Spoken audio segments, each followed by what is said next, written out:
जदि बिना कौन कारण आपण को आनंदित लगुच ताहले विश्वास करंतु कहीं ना कहीं आपण भगवान पाखे आशीर्वाद गुहारि करुथिबे। दुनिया रे सबुठार भल होगा भल होई न थाए।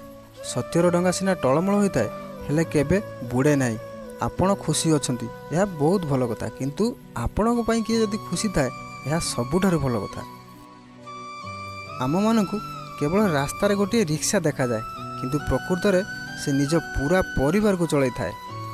प्रत्येक दिन किछि भल होई न थाए, किंतु प्रत्येक दिन किछि ना किछि भल निश्चय होता है।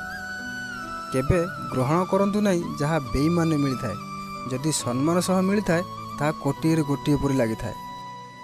जीवन रे हसिबा निहाती आवश्यक होता है, किंतु अन्य उपर नुहे। जीवन रे सबुठारु बड़ चापुड़ा भरोसा मारी थाए। दोष करी आमे केउंठी लुचिबा? ये माटी आउ आकाश तो सबू तांकरी। आम परिस्थिति दिने सिना बदली जीव, हेले बहुत लोक आम जीवन रु दूरे जीवे। जार कर्तव्य करिवार थिबो ना से केबे हेले बड़ बड़ राणा नियम देखाई न थाए किंबा छोट छोट कथा को जणाई न थाए। किछि समय एमिति भी थाए जहाकू जोड़ू जोड़ू मनुष्य निजे भांगी जाए। बेले बेले आमे एहा मध्य कहि थांती से तांको जगार ठीक अछंती, मु मो जगार ठीक अछि। जिए जहा कहिबार कथा कहू, हेले आमर कोन जीव ताहा तो समय कहिबो।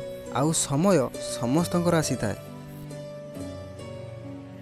जय जगन्नाथ।